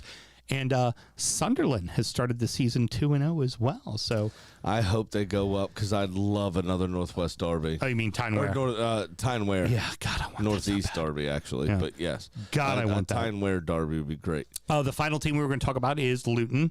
They are on a loss and a draw since going down. And that draw was 0-0 to Pompey. So for Pompey, that's great. But Kaminsky, the goalkeeper, now this was takes a red. He took out 2 motherfuckers. He could have gotten red carded for either one. he had already gotten a yellow, Right. So he could have gotten a yellow and 2 reds. He could have gotten 3 yellows. He could have gotten a number of different things that would have been a lot of admin for a lot of people at the EFL offices. What I love about this is I've always said, and I've done it before, where you've been sent off and then you just go ham. Right. He just knew it was happening, so he went before he was given the admin. He was already walking away. Yeah, no. He was like, fuck, that's probably going to be my second yellow, so I'm going to just fuck this cunt up too. Yeah, I'm just going to go take out another motherfucker. I'm going to just do it. Like, I don't care. I'm cracking. Honestly, what it is, it's Ed Norton and Fight Club. And when Brad Pitt goes, what was that all about? And he just goes, I wanted to destroy something beautiful. Yeah. That is exactly what it is. He just it's decided Jared this was Leto his that he moment. beats the crap out of. Yeah. This was just his moment. He just wanted, he said, I'm reintroducing myself to the championship. I heard it's physical down here. I'll make another movie reference. He's Nuke Lelouch. I want to announce my presence with authority. Yeah. What he did is it's like Luton got sent to prison and Pompey were the big dude and in the lunch hall. And I'm going to pick a fight with that one. And Kaminsky was worried about getting Gabriel Jesus in the butthole. All right. So newly promoted Stockport from League 2 already off to a 2-0 start and atop of League 1 as well. Nice. Already. I like that. A couple of notable clubs sitting with 1 win and 1 draw are Reading, Birmingham City, Bolton, along with the other 2 promoted sides, Wrexham and Mansfield Town. I like that. So in very obviously now memory, not even recent memory, this just happened. Literally. You had Ipswich with back-to-back promotions. Obviously they're in the Premier League now, obviously, but I really enjoy when a club, and it's a lot easier in the lower leagues because the finances are actually quite similar, right, between a lot of these clubs, because the TV rights aren't there, and it's also why it's so easy to see somebody tank to the bottom very quickly. 100%, especially if they've sold themselves on staying in the Premier League or the Championship, and they've got all these players on massive wages that they can't offload. And their finances are fucked, and they go down, and the parachute payments doesn't even cover it, right? Yeah. But my point is this isn't like a totally foreign idea that newly promoted sides in the lower leagues, you could see them jump kind of quick. Right. We saw Swansea years ago, if you remember. Bournemouth won League One. League One. They won. They came in second in the Championship and were in the Premier League. Yep. Like boom, boom. So I love seeing this because this is like Americans especially love an underdog story, right? Yeah. We were kind of founded on an underdog story. Yeah. And so seeing these clubs, like paying attention to some of these teams that have been promoted, and seeing that, oh shit, they're actually hanging with those the what they would consider big boys. It's just so much fun to watch. It's just a joy to see. Couple that even more with Stockport, because Stockport is League 2. They won the league and they went up. And let's face it, all the attention was around, first and foremost, Wrexham. But also Mansfield Town has gotten a lot of play. A lot of attention, yeah. So where we have got all the shows going on about Wrexham out here, Mansfield's been getting that kind of attention within England, right? Because their owners are kind of a power couple and well known within England, not royalty, but to that, that kind of thought process. If we wanted to, do you know who it is? I don't remember their names. I just remember reading a bunch of articles about them as a group. I really hope it's like a Love Island celebrity. So, but they've gotten a lot of attention, right? And in the meantime, Stockport's like, fuck off. We'll just win the league. We'll just do it. Oh yeah. You guys are already off to a banner start. Great. We're 2-0 and we're top of the fucking table. Fuck you. Like, just, okay. Very quietly, Stockport's like, yeah, we're here to fucking play. Like, yeah, we're gonna let the football do the talking, right? It's kind of what Brighton did to Arsenal, Liverpool, and Manchester City. Well, and also in League One, you think about it.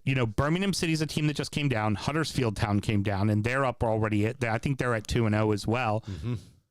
Bolton disappointingly did not win their playoff match, right? But Bolton is going to be right there in it. I hope so. I'd love to see them come back up. We talked about it a lot last year. I'd love to see them come Reading, back up. after all the points deductions and everything, all the shit they dealt with last season, you have to imagine Reading, once they got out of the darkness, you got to figure Reading is an established fucking championship side.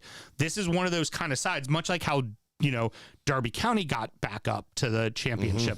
You got to imagine one of those 3 spots going up is going to Reading. You have to assume that's probably the case. So very interesting. Now, notables at the bottom with 2 losses. Blackpool, who was right in and around the playoff hunt. Leyton Orient, the O's. We always want to see the O's do better. Stop fucking off. And Wigan, because, of course, Wigan. Yeah. That's just what Wigan's going to do. That's fair. I didn't even read the joke. I knew it was coming. It's just Wigan. It's a rugby town. Yeah. But then they'll go and, win the league on, 100 points. And you'll be like, what the Well, you started 0-4. You're lucky there's 6,000 games in League One. They're the silliest fucking team. And then our boy Ben, he's a Laddick, man. That's his boy. I know, and he's one of 19 people that go every week because it's a rugby town. No one cares about football. And the stadium's huge because it's a rugby stadium. Yeah. It's just so fucking funny. Again, I mean, for people that don't know, maybe checking us out for the first time, you may not remember years ago, they were one of the first teams I've ever seen. Actually, the only team I've ever seen that's won the FA Cup while at the same time being relegated. Yeah, exactly. So they were a championship club in the Europa League. Yeah, exactly. And they lost their coach because Martinez went to Everton right after that. Oh. And then they promptly crashed out in the group stage. Finally, in League Two, Chesterfield Town, who is they were the runaway record winners in the National League last year. Like with a month and a half left, they had already gained first place in automatic promotion. That's only because Wrexham wasn't there. Yeah, they're at 1 win and 1 draw. But the other newly promoted club, Bromley Town, the one who's never been in professional soccer. 2-0, motherfuckers. Come on. Get in. Again, this is the same thing. It's just, I love watching this. This is one that you imagine this is the moment in the sun and is probably going to go crashing. Listen, I played golf yesterday. Right on Sunday. Obviously being recorded early. I played golf on Sunday. And I told the last time out was right after those storms in Ocean City. Right. The clubhouse at a weird spot. The back 12 was on that marshland. Mm-hmm. Played Eagles Landing. Right. I dropped at least one on every hole on the back 12. Probably 7 of them dropped 2 balls because the wind was just doing wild shit. Crazy. Couldn't control anything. Worm burners, up high, bullets, nothing. Right. I couldn't find anything. It was horrific. Right. I forgot where we're going. I was going to say there's a point behind this that involves footy. And there was a good one. You just wanted to talk about your golf game. No, there was a good one, and I forgot why it was funny. Bromley, to be honest. Promptly going back. Oh, promptly going downtown. Yeah. Just enjoy it while it lasts, man. You know? Just enjoy the moment. Yeah, just enjoy the moment. Because that front 6, I actually played quite well. Yeah. Just enjoy it while you can. That last 12 just went completely wrong. Downhill big time.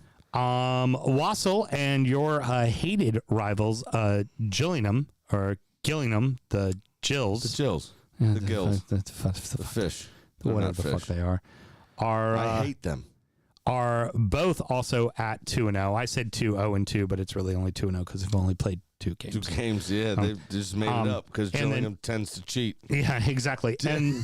And then finally, the Dons MK Dons, who were in the playoffs last season, are currently 0-2 and in dead last right now. They deserve it. And then finally, Aki is on a loss and a draw so far this season. All right, fine.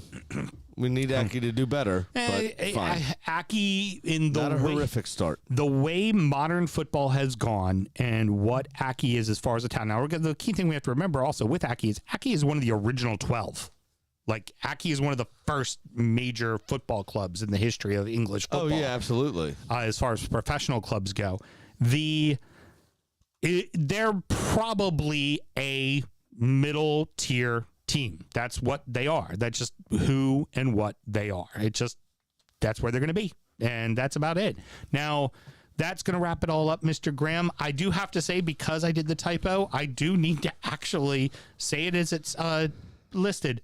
Graham, party words. Goddamn right, motherfucker. Welcome to Flavor Town. I read that. I grabbed this. Tune into Injury Time because you're going to get Tiki Time. Aww.